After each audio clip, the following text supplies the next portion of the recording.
Bienvenue à un nouvel épisode de Écouter même de loin avec Mathieu Bosse-Fortin. Bienvenue à Écouter même de loin, le balado officiel de Contact Ontarois. Mon nom est Mathieu Fortin, je suis votre animateur et je suis dans mon studio. On peut voir en arrière-plan un mur de briques rouges et je porte un t-shirt noir, un chapeau noir, j'ai une barbe et je suis caucasien. Mon invité, Michel Lalonde, est un homme à la retraite, en âge avancé. Il a les cheveux blancs, une barbe blanche, un gilet brun et est présentement installé dans sa cuisine. Bonne écoute. À la balado aujourd'hui, on reçoit Michel Lalonde à Contact Ontarois. Qu'est-ce que tu présentes? Pour les gens qui me connaissent un peu, moi, je suis originaire de l'Ontario. J'ai quand même habité au Québec, en Saskatchewan, et je suis à l'île du Prince-Édouard à l'heure actuelle. Mais je fais un retour sur ma carrière en 2025. Ça va faire 60 ans que je monte sur une scène, donc je trahis mon âge. J'ai commencé, j'étais jeune, par contre. Pour dire, je pense que les gens m'ont plus connu à l'époque de Loup-Garou et de Garou-Loup, les années 70, 80, 90. On a quand même fait, je dirais, la pluie, le beau temps en Ontario, au Québec, avec ce band-là. Et j'ai aussi 3 albums solo. J'ai fait aussi 4 albums avec un groupe dans l'Ouest qui s'appelle La Raquette à Claquette, que les gens connaissent peut-être aussi. Donc, je fais un survol de mes 5 décennies sur scène et je raconte aussi l'aventure de Loup-Garou qui est par après devenu Garou-Loup. Alors, c'est un peu, je dirais, un spectacle de rencontre où je me raconte et puis, évidemment, que je partage aussi la musique de Garou-Loup et ma musique.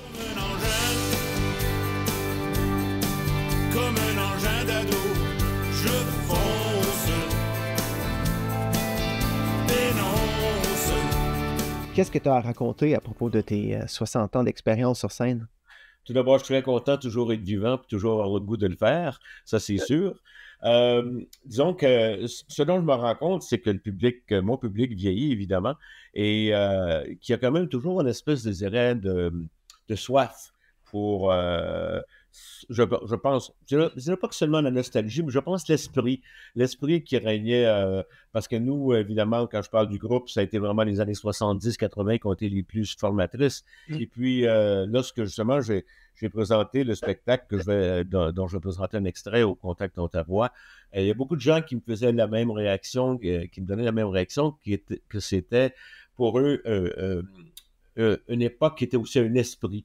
Et je parle souvent dans mon show, justement, de cette espèce d'esprit de liberté, de folie, on peut dire, un peu qui régnait pour les années 70. Vous savez, il y a la vieille blague qui circule toujours, qui disent que les gens qui se souviennent des années 70, c'était parce qu'ils n'étaient pas vraiment là.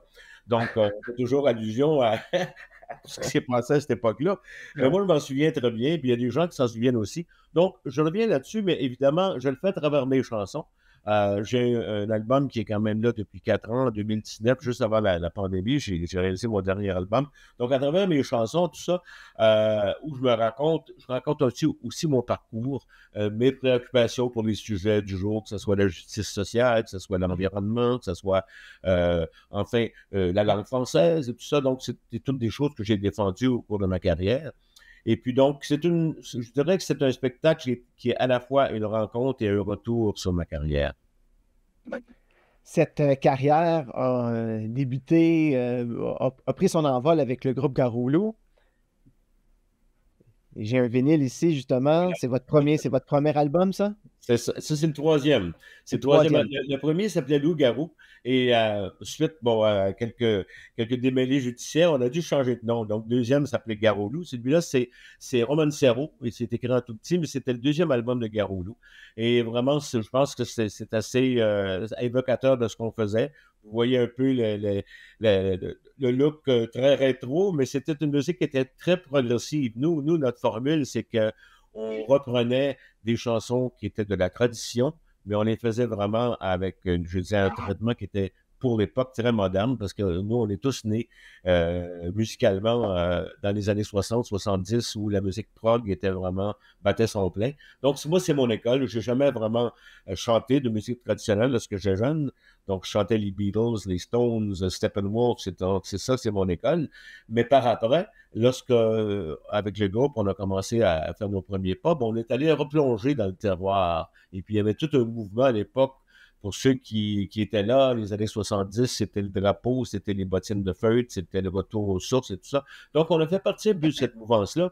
Mais je pense que ce qu'on y a fait, c'est qu'on y a apporté, je dirais, une espèce de... On a été un peu iconoclaste, dans le sens qu'on a un peu brassé les choses. On a pris les vieilles chansons de nos ancêtres et puis on les a un peu réinterprétées comme nous, on les sentait.